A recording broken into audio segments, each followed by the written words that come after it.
नमस्कार साथियों, unique politics पे आप सभी का स्वागत है। मैं उमेश झिलमिलिया और आज मैं फिर बात करने वाला हूँ पांचों विधानसभाओं में जो चुनाव होने वाले हैं नवंबर में और जिनका परिणाम आने वाला है 3 दिसंबर को, उस पर हम राजनीतिक विश्लेषण करेंगे। अभी मैंने पिछली वीडियो में बताया था कि जो सर्वे है, वो सर्वे जो कह रहा है वो 2 राज्यों में बीजेपी की सरकार बन सकती है, वो ये कह रहा है। 5 राज्यों में चुनाव होने वाले हैं, जिसमें मध्य प्रदेश है, राजस्थान, छत्तीसगढ़, तेलंगाना, मिजोरम, इन 5 राज्यों में चुनाव होने हैं। और इन 5 राज्यों में जो सबसे बड़ा राज्य है वो है मध्य प्रदेश, जहां 230 सीटें हैं। उसके बाद है राजस्थान, जहां 200 सीटें हैं। उसके बाद तेलंगाना, जहां 119 सीटें हैं। छत्तीसगढ़ 90 सीटें हैं। मिजोरम, जहां 40 सीटें हैं। तो 2 राज्य बड़े महत्वपूर्ण हैं। 3, पहला मध्य प्रदेश, दूसरा राजस्थान, तीसरा छत्तीसगढ़। कांग्रेस और बीजेपी के लिए ये जो राज्य हैं ये बड़े महत्वपूर्ण हैं और यहाँ पर वो पूरी ताकत लगा रहे हैं कि यहाँ हम अपनी सरकार बना सकें। छत्तीसगढ़ में 15 सालों से वहाँ कांग्रेस है और अभी भी सर्वे ये कह रहा है कि वहाँ कांग्रेस की सरकार ही रहेगी।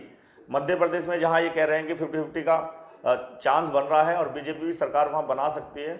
लेकिन राजस्थान की बात चल रही है तो राजस्थान में सर्वे कह रहा है कि वहाँ सत्ता परिवर्तन हो सकता है।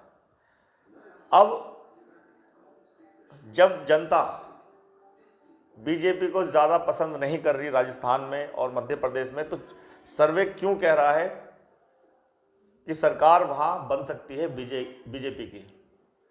तो आइए इस पर हम चर्चा थोड़ी सी कर लेते हैं। देखिए, सबसे बड़ी बात और ख़ास बात ये भी है कि 5 में से 4 राज्य हैं। मिजोरम को हटा दें हम तो 5 में से 4 राज्य में बीएसपी तीसरी पार्टी है जो सबसे बड़ी पार्टी बन सकती है, जिसका प्रचार प्रसार इतना चल रहा है कि कई सीटों को वो प्रभावित कर सकती है। अब जो कांग्रेस है और बीजेपी है वो चुनाव लड़ रहे हैं, लेकिन बीएसपी भी पूरी ताकत से चुनाव लड़ रही है और वो लोकसभा का जो चुनाव है वो अकेले लड़ने के लिए मायावती जी ने कहा है कि हम अकेले चुनाव लड़ेंगे।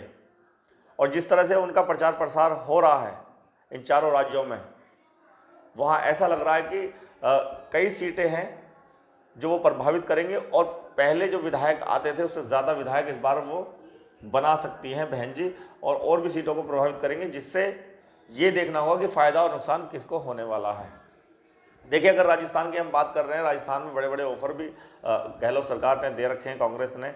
जैसे सिलेंडर 500 रुपये का है, जनता उनके साथ भी है वहाँ पे। और लेकिन उसके बावजूद वहाँ सर्वे दिखा रहा है कि बीजेपी की सरकार बन सकती है। तो उसका सबसे बड़ा कारण यही है कि बीएसपी जो है वो अलग चुनाव लड़ रही है और बीएसपी के साथ जो ग्रामीण या जो गरीब जनता है वो जनता बीएसपी के साथ भी जा रही है। अगर सीटें भी कम आई बीएसपी की, लेकिन काफ़ी सीटों पे बहुत ज़्यादा नुकसान वो कांग्रेस को करने वाली है। इसीलिए सर्वे दिखा रहा है कि बीजेपी की सरकार वहाँ बन सकती है। ऐसे ही मध्य प्रदेश में हो रहा है, वहाँ पर भी प्रचार प्रसार जिस तरह का बीएसपी द्वारा किया जा रहा है और बहन जी के भतीजे आकाश आनंद जो लगातार रैलियाँ कर रहे हैं, प्रचार प्रसार कर रहे हैं और उनके साथ जो है वो भीड़ भी बहुत ज़्यादा है। इसका मतलब सीधे सीधे ये देखा जा सकता है जो कांग्रेस के खाते में वोटें जाने वाली थी वो शायद अब उसके खाते में नहीं जाएंगी, वो बीएसपी के खाते में जाएंगी और बीएसपी को फ़ायदा होने वाला होगा ज़रूर इस बार और विधायक बढ़ेंगे मध्य प्रदेश में भी। लेकिन काफ़ी सीटों को जो प्रभावित बीएसपी करेगी उससे नुकसान सबसे ज़्यादा वो कांग्रेस को होने वाला है। इसीलिए मध्य प्रदेश में कांटे की टक्कर बीजेपी की और कांग्रेस की दिखाई जा रही है, वरना मध्य प्रदेश में चांस कम थे बीजेपी सरकार बना ले, जो ग्राउंड रिपोर्ट कहती है। लेकिन इस तरह से जिस तरह से चुनाव हो रहा है, बीएसपी अलग लड़ रही है, इससे नुकसान कांग्रेस को होगा। ऐसे ही राजस्थान और मध्य प्रदेश, तीसरा राज्य छत्तीसगढ़ है। छत्तीसगढ़ में भी बीएसपी पूरी ताकत से लड़ रही है चुनाव। वहाँ भी बीएसपी के जो विधायक हैं वो पहले से ज़्यादा बन सकते हैं। वोट शेयर जो है वो बढ़ सकता है, बीएसपी को ज़्यादा मिल सकता है इन तीनों राज्यों में, बल्कि तेलंगाना में भी बहुत अच्छा रिस्पांस बीएसपी को मिलने वाला है। अब ये जो 5 राज्यों के चुनाव हैं, इसमें अगर 2 सीटें जो जीत सकती हैं बीजेपी, वो मध्य प्रदेश और राजस्थान है। मिजोरम में कांग्रेस सरकार बनाएगी, तेलंगाना में वहाँ की क्षेत्रीय पार्टी बीआरएस वो सरकार बनाएगी, और छत्तीसगढ़ में हमने बताया कांग्रेस सरकार बनाने वाली है। तो बीजेपी सिर्फ 2 राज्य जीत सकती है, और ये राज्य जो हैं वो दोनों के दोनों बड़े हैं, जहाँ पर एक में 230 सीटें मध्य प्रदेश में हैं, 200 सीटें राजस्थान में है। अगर ये बीजेपी जीत लेती है तो 2024 में आप मान के चलिए कि 2024 में बीजेपी फिर से सत्ता में आ सकती है। और कांग्रेस जैसे भाप रही है सर्वे को देखकर भी कि अगर बीएसपी को साथ नहीं लाया हमने इंडिया गठबंधन के साथ नहीं लाए, तो 2024 का चुनाव इंडिया गठबंधन के हाथ से निकल जाएगा। और ये कांग्रेस और कांग्रेस के बड़े बड़े नेता या दूसरी पार्टियों के नेता वो बहुत अच्छे से जानते हैं कि बीएसपी को अगर इंडिया गठबंधन में शामिल नहीं किया गया, अगर वो नहीं आई, तो बीजेपी को सत्ता से हटाना बहुत ही मुश्किल है। उत्तर प्रदेश की हम अगर बात करें तो यहाँ 80 सीटें हैं, और 80 सीटें पूरे लोकसभा चुनाव को प्रभावित कर देती हैं। यहीं से कहते हैं कि उत्तर प्रदेश से ही लोकसभा का जो सत्ता की जो चाबी है वो उत्तर प्रदेश से जाती है। और अगर यहाँ पर बीजेपी को उत्तर प्रदेश से हटाना है तो उसके लिए समाजवादी पार्टी या अखिलेश यादव से काम नहीं चलने वाला, क्योंकि इतना वोट बैंक अखिलेश यादव या सपा के पास नहीं है जितना आज भी बीएसपी के साथ जुड़ा हुआ है। और कोर वोटर तो कभी उससे हटता ही नहीं है, लेकिन अगर वो प्रचार प्रसार करने पर आ जाए, जैसे प्रचार 4 राज्यों में हो रखा है, 5 विधानसभाओं में से, अगर वो यहाँ उत्तर प्रदेश में भी वही प्रचार करे तो लगभग 22 से 24% वोट हासिल कर सकती हैं वो।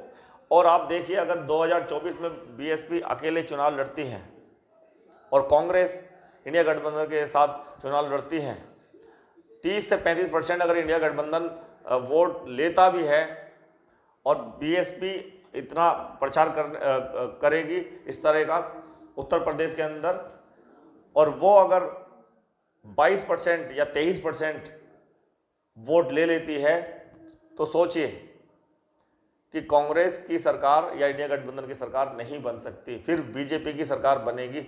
और इंडिया गठबंधन और अगर बीएसपी का वोट शेयर अगर मिला देंगे तो लगभग 50-55% बैठेगा, यानी कि एक तरफा इंडिया गठबंधन की सरकार बन जाएगी। ऐसा राजनीतिक विश्लेषण जो करते हैं वो इस चीज़ को मानते हैं, और बड़े बड़े नेता इस बात को मान रहे हैं कि बीएसपी का आना बहुत ज़रूरी है, जो ये तय करेगी कि सत्ता किसकी होनी है। बीजेपी को भी इस बात का पता है कि बीएसपी या मायावती एक ऐसी नेता है, जितने भी अब तक नेता हुए, कि वो अपना जो वोट बैंक है वो अपनी पार्टी में ट्रांसफ़र करवा सकती है, लेकिन और कोई नेता नहीं है जो अपना वोट बैंक बढ़ा सकें। लेकिन बीएसपी 20 से 22% तो हमेशा बढ़ा ही सकती है, अपने पास ला सकती है, और अगर वो लाती है और अलग लाती है तो नुकसान जो होने वाला है वो इंडिया गठबंधन को होने वाला है। और उस बीएसपी के जो सांसद बनेंगे वो बनेंगे, लेकिन सत्ता फिर कांग्रेस को मिलने वाली नहीं है। तो अब जो कांग्रेस है, ये चुनाव विधानसभा का होने के बाद, रिजल्ट आने के बाद 3 दिसंबर के बाद हो सकता है, ये हम आइडिया लगा सकते हैं, अनुमान लगा सकते हैं कि ऐसा हो सकता है कि कांग्रेस बड़ा ऑफर बहन जी को उत्तर प्रदेश में दें और इंडिया गठबंधन में अगर शामिल कर लें तो ये पूरा का पूरा लोकसभा 2024 का चुनाव एक तरफा हो जाएगा अगर बीएसपी शामिल होती हैं। लेकिन अभी तक बहन जी का यही स्टैंड है कि हम लोकसभा का चुनाव 2024 का चुनाव जो है वो अकेले लड़ेंगे, एनडीए और इंडिया के साथ हम जाने वाले नहीं हैं। ये दोनों एक सी पार्टियां हैं और हम गरीबों की राजनीति करते हैं, हम शोषितों की राजनीति करते हैं, हमें देश में अन्याय के खिलाफ हमेशा संघर्ष करते हैं। तो ये जो पार्टियां हैं ये दोनों एक सी हैं, इन्होंने कभी गरीबों का भला नहीं किया, शोषितों का भला नहीं किया, ये बहन जी का कहना है। इसीलिए अभी तक उनका जो स्टैंड है वो ये बना हुआ है कि हम अकेले चुनाव लड़ेंगे। देखिए, अगर ऐसा हो जाता है कि बीजेपी 2 राज्य या उससे ज़्यादा जीत जाते हैं तो कांग्रेस को बहुत बड़ा झटका या इंडिया गठबंधन को बहुत बड़ा झटका लगेगा। और वो इस बात को समझें, ये इस बात को समझते हैं, अभी भी समझते हैं, और बाद में तो उनको बीएसपी को ऑफर देना ही पड़ेगा। उत्तर प्रदेश के अंदर सीटें देनी पड़ेंगी और कई राज्यों में भी शायद हो सकता है कि सीटें देनी पड़े। और अगर बीएसपी शामिल हो जाती है इंडिया गठबंधन में तो ये चुनाव एक तरफा हो जाएगा, इंडिया गठबंधन की जीत होगी, बीजेपी सत्ता से बाहर हो सकती है। इसके अलावा अगर बीएसपी अकेले ही चुनाव लड़ेगी तो वो अपनी सीटें जितनी लाएंगी, लेकिन सत्ता शायद इंडिया गठबंधन के हाथ में ना आ सके, वो बीजेपी के पास ही रहे। वो तो आने वाला वक्त बताएगा। 3 दिसंबर के बाद रिजल्ट 5 राज्यों में आएंगे, उसके बाद नई नई चुनावी राजनीति बनेंगी, रणनीतियाँ बनेंगी, उसके बाद ही तय होगा होने वाला क्या है। बहुत बहुत धन्यवाद, नमस्कार।